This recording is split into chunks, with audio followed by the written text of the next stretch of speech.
Deus quer que você reine. Cristo é a nossa redenção.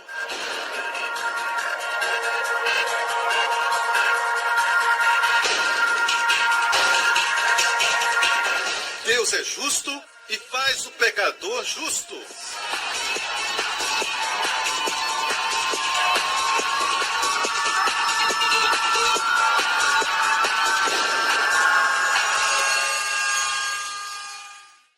A seguir no programa de hoje. Então podemos ir a Deus com ousadia, sabendo que Jesus é um pagamento a mais. E foi Deus que fez desse jeito. Essa é a sabedoria do nosso Deus. Amém? I look to the cross, Lord, I see your grace, I see grace, sealed by your sacrifice, I see love, reaching for me, precious blood, washes and sanctifies, healing flows, setting me free. I see grace.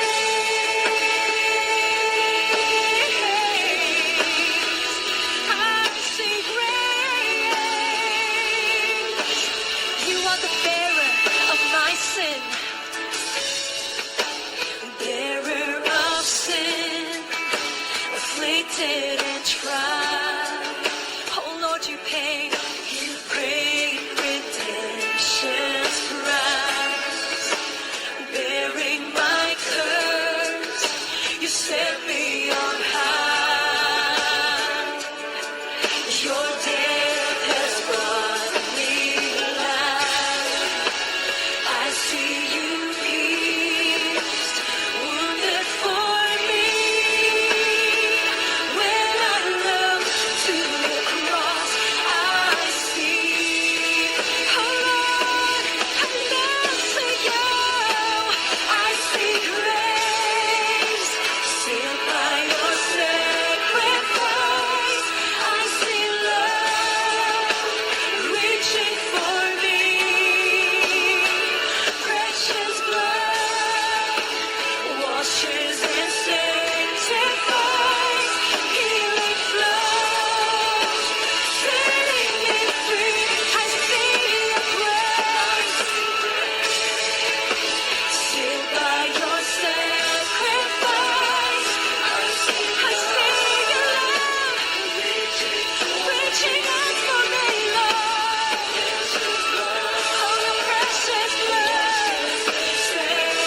sanctifies, healing flows, setting me free. Church, just lift your hands. Say, I see grace.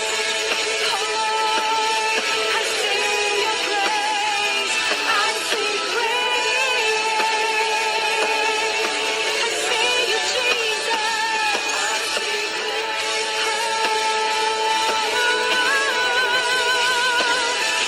I see grace.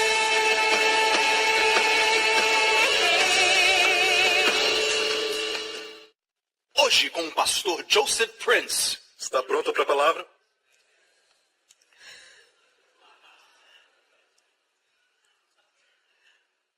A lei foi dada por Moisés, mas graça e verdade vieram por Jesus Cristo. João 1, verso 17. Esse é o nosso texto da Escritura. Esse é o verso principal do nosso ministério. A Bíblia diz que nós devemos manejar a palavra de Deus. Mas em vez disso, as pessoas dividem a graça e a verdade.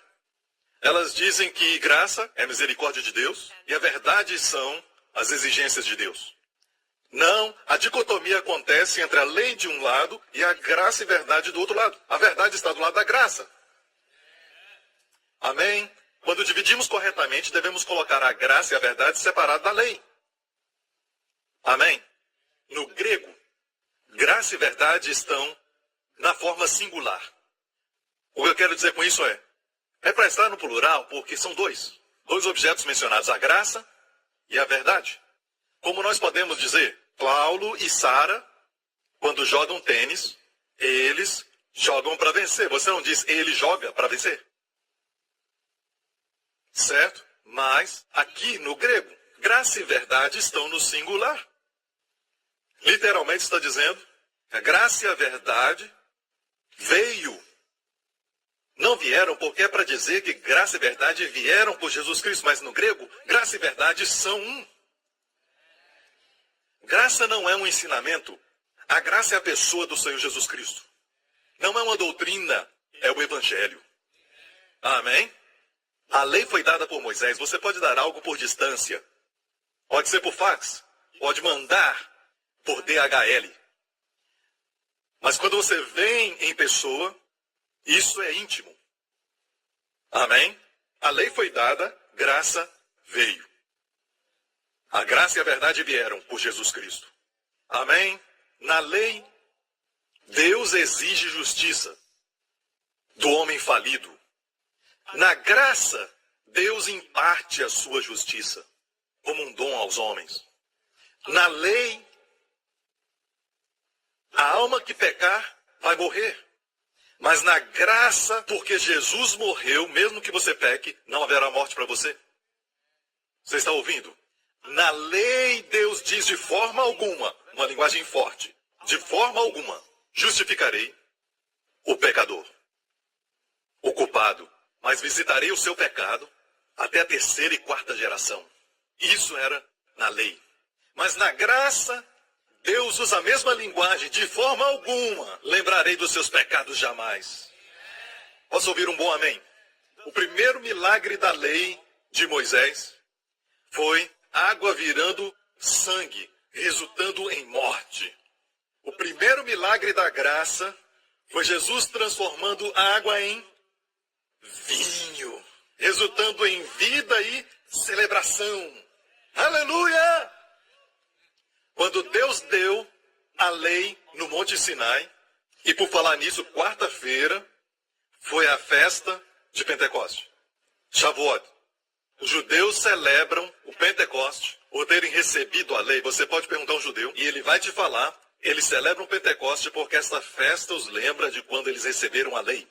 Mas perceba que no Novo Testamento, em Atos 2, no dia que se cumpriu o dia de Pentecoste, você vê como que fala? Cumprindo-se o dia de Pentecoste. Deus deu não a lei, mas o Espírito. Certo? Aqui no Monte Sinai, quando Deus deu a lei no primeiro Pentecoste, 50 dias depois da Páscoa, eles estavam no Sinai. Quando Deus deu para eles a lei, 3.000 pessoas morreram ao pé da montanha. No Novo Testamento, quando o dia de Pentecoste se cumpriu, Deus deu o Espírito. E 3.000 pessoas foram salvas ao pé da montanha. O que prova que a lei mata, mas o Espírito dá vida. Já moveu montanhas? Já moveu seu púlpito do Monte Sinai para o Monte Sião? Deus moveu montanhas, você percebeu isso? Deus não está mais no Monte Sinai. Ele está no Monte Sião. E aqueles que estão estabelecidos no Monte Sião não serão abalados, jamais. Os que confiam no Senhor são como os montes de Sião. Não é mais o velho, agora é o novo. A antiga aliança, baseada na lei, até os 10 mandamentos foram dados do Monte Sinai. A Bíblia chama os 10 mandamentos de ministério da morte. 2 Coríntios capítulo 3 nos fala claramente, porque algumas pessoas dizem, essa lei que nós não estamos mais debaixo dela não é a respeito dos 10 mandamentos. Tem mais a ver com as leis cerimoniais. Não sacrificamos mais os animais, não circuncidamos nossas crianças. Mas olha isso. Não que sejamos capazes por nós de pensar alguma coisa como de nós mesmos, mas a nossa capacidade vem de Deus, o qual nos fez também capazes. Quem nos fez capazes? Deus, como ministros do Novo Testamento. Lembre-se disso. Se você quer pregar a antiga aliança, Deus não vai te ajudar.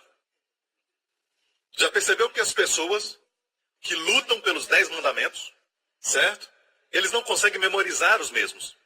Parece até que o Espírito Santo se nega a te ajudar a memorizá-los. Você pergunta qual é o quinto, eles dizem, não matarás? E o 6º mandamento?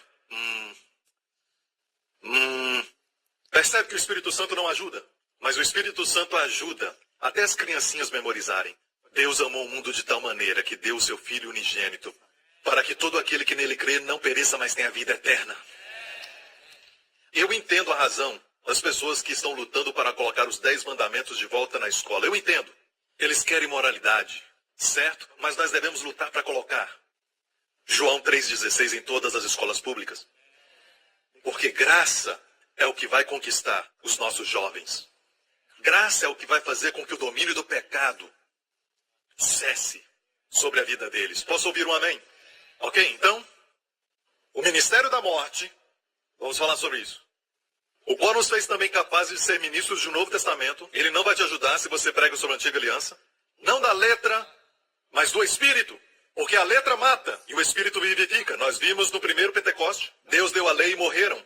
Mas no último Pentecoste, em Atos 2, o Espírito deu vida. Você percebeu que no primeiro Pentecoste, quando Deus deu a lei, é tudo sobre o esforço do homem? Não matarás, não roubarás, não cobiçarás. Faz com que você seja introspectivo, faz com que coloque todo o esforço em si mesmo e você acaba não conseguindo porque você está falido. Deus sabia, mas o homem não sabia. Então, quando Deus deu a lei, é tudo sobre esforço humano. Não farás, não farás. Mas quando Deus deu o Espírito, no Monte Sião, todos eles saíram falando em línguas, magnificando as obras maravilhosas de Deus. Na lei, as obras do homem são magnificadas. Na graça, as obras de Deus são magnificadas. E foram magnificadas de tal maneira que línguas naturais não podiam expressar. Porque quando falamos das obras de Deus, as línguas dos homens falham. Wesley escreveu o hino 1000 línguas eu queria ter. O seu desejo é o nosso prazer.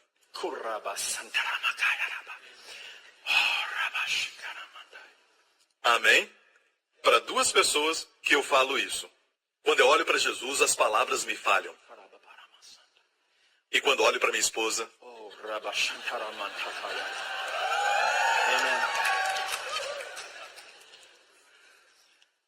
glória a Deus. Deus diz claramente que a letra mata o espírito da vida. Eu não entendo por que as pessoas pregam os 10 mandamentos. Até mesmo séries sobre os 10 mandamentos. Te matando pouco a pouco com a lei. Killing you softly with the law. Killing you softly and you know it not. O que você quer dizer, pastor, que está matando? A letra mata. Diz aqui, a letra mata. O Espírito vivifica. E a palavra vivifica aqui, no grego, quer dizer saudável, frutífero. Estar bem. Ser completo. Amém? O próximo verso, verso 7. Se o ministério da morte, diga morte, gravado com letras em pedras. Perceba que a única parte da lei que foi escrita em pedras, os 10 mandamentos. E Deus o chama de ministério da morte. Então essa ideia que não estamos mais debaixo da lei, que se refere à lei cerimonial, sacrifícios de animais e observação de festas judaicas, não é isso que está falando, porque aqui está dizendo que o ministério da morte foi gravado com letras em pedras. Só os 10 mandamentos foram escritos em pedras. Então você pode imaginar ensinar uma série sobre os 10 mandamentos? Ministério da morte, venha ouvir este pregador. Ministério da morte. Garantido funcionar. Você nem vai saber o que aconteceu. E no corpo de Cristo as pessoas estão doentes, estão deprimidas, e a única resposta que a igreja tem, infelizmente, é que deve ter um pecado na sua vida. Deve ter um pecado. Nós nem paramos para pensar que esse é o modus operandi do ministério da morte. O povo está doente não por causa do pecado, porque Jesus levou o pecado 2000 anos atrás. O povo está doente porque não sabe que o preço já foi pago. Estão doentes porque se sentem culpados. Estão doentes porque se sentem condenados. A ciência, principalmente na medicina, já provou que o nosso DNA, a nossa genética, é muito inteligente. Falando da genética, os nossos genes sabem quando nós queremos nos punir. É como se eles comunicassem uns com os outros. E eles dizem, ele está querendo se punir, ele se sente culpado. Vamos ajudá-lo. Vamos desenvolver uma doença. Vamos ajudá-lo, ele quer se punir. E é por isso que quando você peca, você deve sempre olhar para a cruz e dizer, ali está a minha punição, ali está meu pagamento. E tudo no seu corpo diz, paz, aquieta-te. Calma, segura aí, ele está em paz. Amém? De outra maneira você vai ter deficiência imunológica, doenças relacionadas ao estresse, doenças por causa da culpa. Os doutores chamam isso de tudo quanto é nome, como deficiência imunológica, e, na verdade, é o seu corpo lutando contra si mesmo. Porque você sente que alguém tem que pagar. Alguém tem que pagar. Alguém tem que pagar. Jesus já pagou pelos nossos pecados. Aleluia! Porque se você reconhecer o valor daquele homem, ele vale muito mais do que qualquer homem, antes e depois, até o último homem, se ele tardar. Jesus é como se você devesse a Deus ou devesse a alguém a quantia de $100.000. Você deve a alguém essa quantia, $100.000. Alguém aparece na cena que te ama, é um bilionário, e ele dá para o seu credor $100 milhões. Pagou a mais. Mas ele faz porque ele te ama e esse é o jeito dele ser.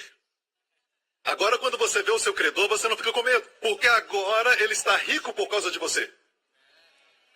Então, Jesus é um pagamento a mais pelos nossos pecados. A Bíblia coloca dessa maneira, em quem temos o perdão dos nossos pecados, a redenção e perdão pelos pecados, conforme a riqueza da sua graça. Conforme quer dizer, na mesma medida, se você pode medir a riqueza da graça, é assim que você é perdoado. É por isso que não somos perdoados de acordo com o conhecimento dos nossos pecados. Seríamos tão pobres porque se fosse baseado no nosso conhecimento eu esqueceria. E você esqueceria.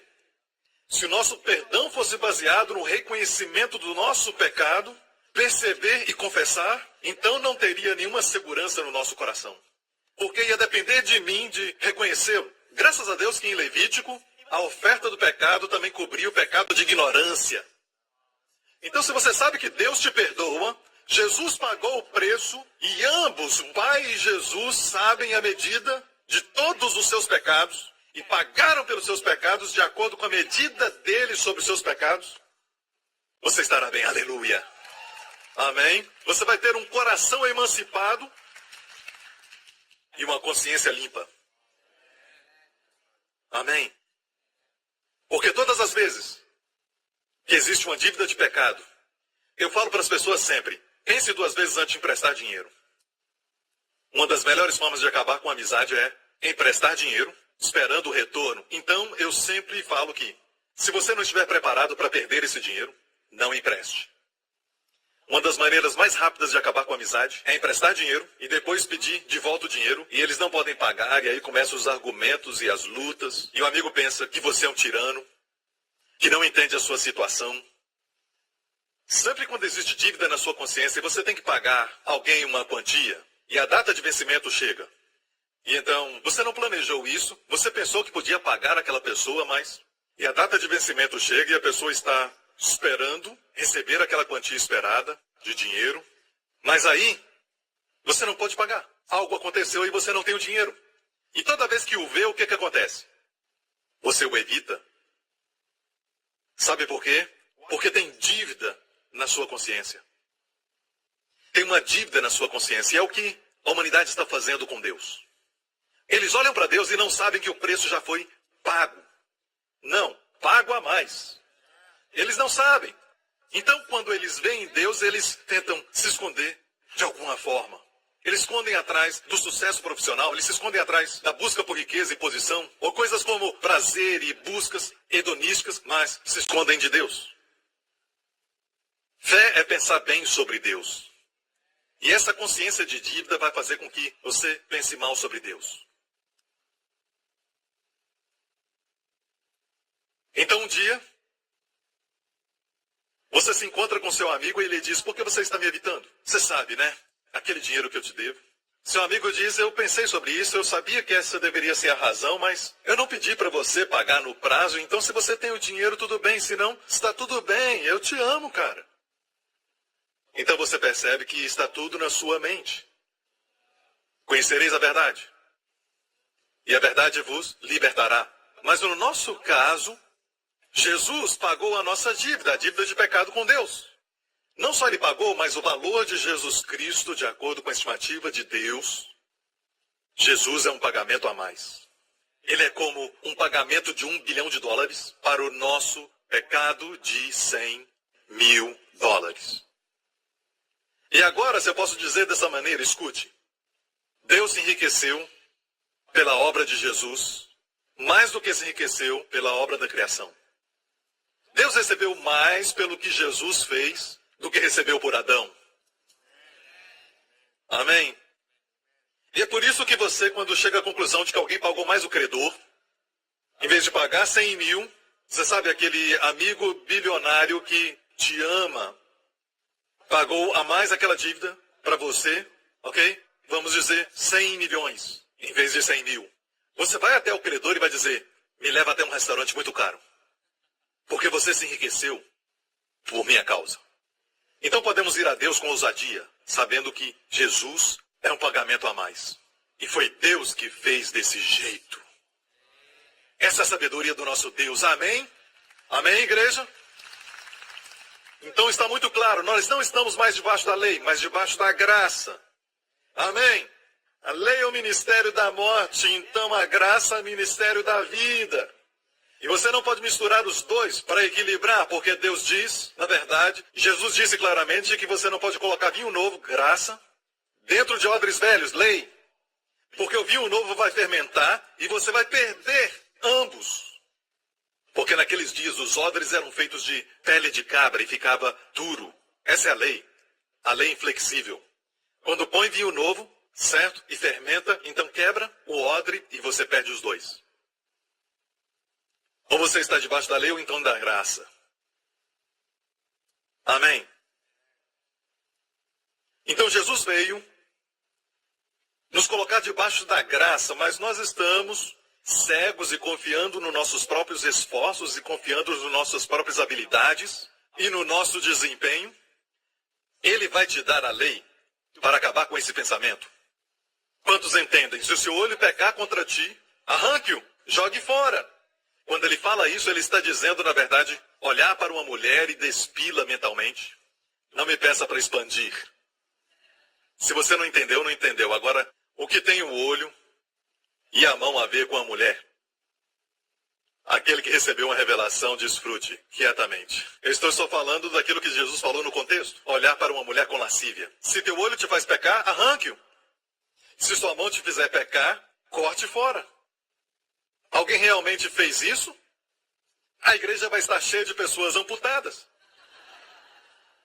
Hey, o que Jesus está falando então? Ele está falando que quando você está na lei, assegure-se de cumprir toda a lei. Você não vem e tenta escolher só aquilo que você pode cumprir. Se você está debaixo da lei, você deve obedecer toda a lei. Eu acredito que se você quer cumprir a lei, você tem que cumprir toda a lei, mas o propósito de Deus com a lei não era que você o conhecesse, porque pela lei vem o conhecimento do pecado. A lei foi feita para que você tivesse uma consciência do seu pecado. Toda vez que se aventurar com a lei, vai fazê-lo consciente de quão pecador você é. Você está me ouvindo? 1 Coríntios 15, versículo 56, nos fala que a força do pecado é a lei. Força, a palavra é dunamis. A dinamite do pecado é a lei. Imagina quem é que está com medo de tirar a lei da igreja? Porque quando alguém prega sobre a graça, cuidado com esse pregador. Quem você acha que está com medo? O diabo, porque você está tirando a arma dele. Eu sou pela lei, pela razão pela qual Deus deu a lei. E Deus não deu a lei para justificar o homem. Deus deu a lei para revelar o pecado. Para que ele veja a necessidade da graça. Para que ele veja a necessidade de um Salvador. Amém? Agora, amigos, graça é alimento forte. A graça é a nova aliança. Sabe que é necessário o Espírito Santo para entender que você pode receber o bem que você não merece. Porque Jesus recebeu todo o seu mal. Na cruz, Jesus tomou o seu lugar e sofreu todas as consequências para que você tenha o lugar de Jesus e desfrute todas as consequências.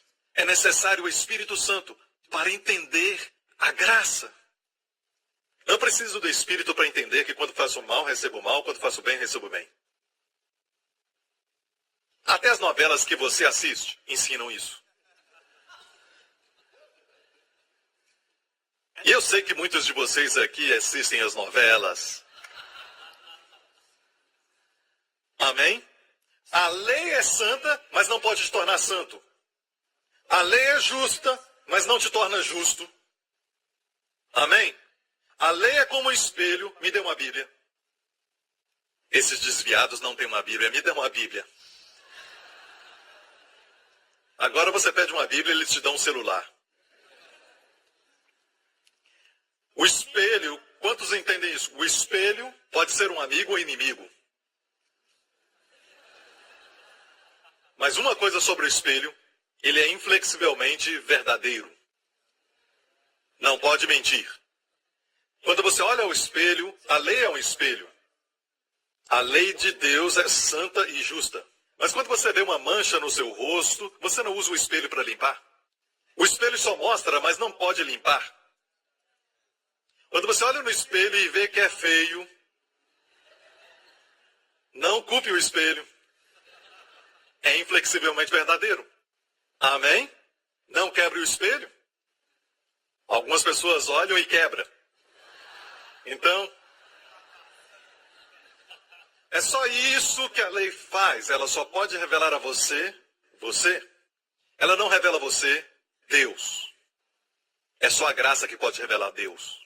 Amém? Na lei, se tocasse um leproso, se tornaria impuro. Mesmo que antes você estivesse limpo, mas se tocasse um leproso, se tornaria impuro. Certo? Mas na graça, Jesus tocou o leproso. E o impuro se tornou puro. Na lei, impureza era transferível. Na graça, nossa pureza, nossa santidade, nossa justiça são transferíveis. Isso nos dá vontade de ir até o mundo e dizer, tem alguém que está doente? Deixe-me orar por você. Amém? Porque se você está impuro por causa de enfermidade, o poder de Deus está aqui. No próximo programa. Por que estamos limpos e justos? Jesus é a nossa justiça. Jesus é a nossa santidade. Jesus é a nossa sabedoria. Amém? Cristo é a nossa justiça e cura para os dias atuais. Amém? Obrigado por sintonizar no programa de hoje. Esperamos que tenha sido uma bênção para a sua vida. Para mais informações sobre o programa da Igreja New Creation, acesse o site ncctv.org.sg. Lá você poderá se inscrever para receber um devocional diário do pastor Joseph Press. Seja incentivado e fortalecido todos os dias e saiba o quanto Deus lhe ama através desses devocionais. Acreditamos que seu dízimo pertence à igreja que você frequenta e oramos para que você seja grandemente abençoado, altamente favorecido e profundamente amado.